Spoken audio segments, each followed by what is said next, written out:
6 variations on the idea of the city. The streets were dark with something more than night. Raymond Chandler. 1.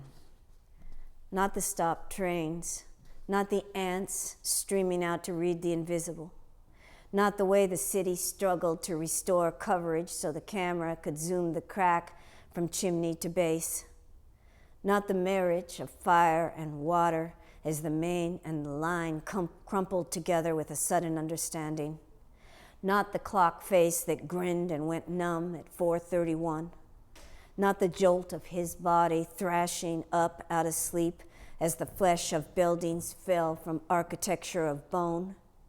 No, the chest is as close as I ever get to what happened. First a lunging, layers and layers of thunder, and yes, the swell of a wave, water's surge, a girl in a wooden chest on the rolling seas, waves not capped or foaming, chest drifting. Then the dead air of the house when it stops humming its secret mantras, and we're the only ones left with our little scalloped breaths. I've broken free, I whispered to the dead air. 2.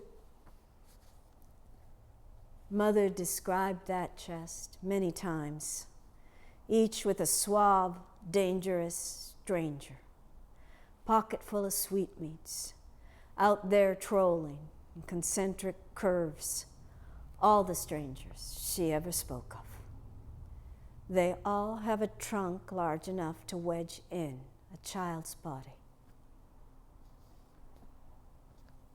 3. She predicted our colors and postures in those chests.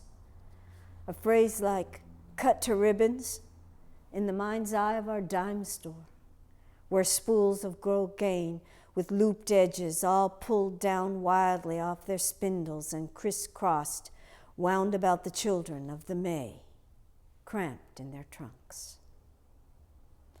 After the burning and cuttings, we might look like motley, like bright rags, like the stamps of foreign lands pasted one across the other in a hodgepodge of destinations. And the cigarettes would be welcome compared to other things. Oh, they lit us up in a way we could understand as she gestured in the air and mimed, stubbing them out on child's flesh. And then what? One of us would breathe. They lock the chests, she'd hiss, turning an imaginary key, and throw them in the LA River. 4. Our mother could cleave to a tenet. Our mother could hold a faith.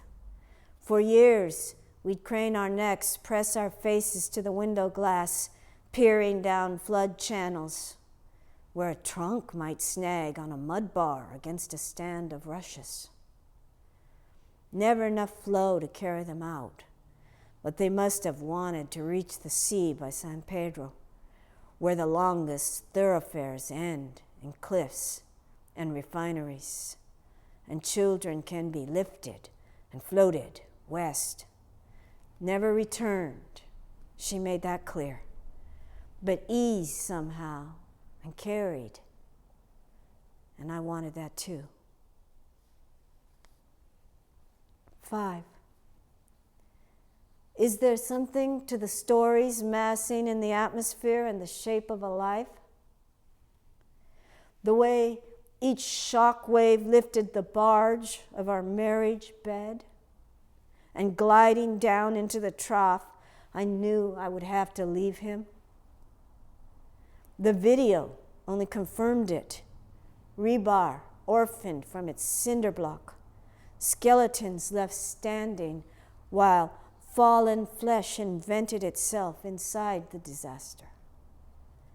By the first night, fever clouds had formed over the valley, sifting musk on all our heads.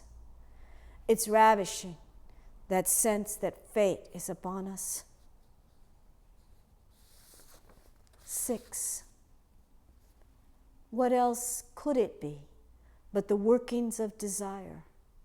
When, after the fire turns the hills to ash and the sky passes through its whiskey colors, the rains come, rushing down through culverts faster than a man can run.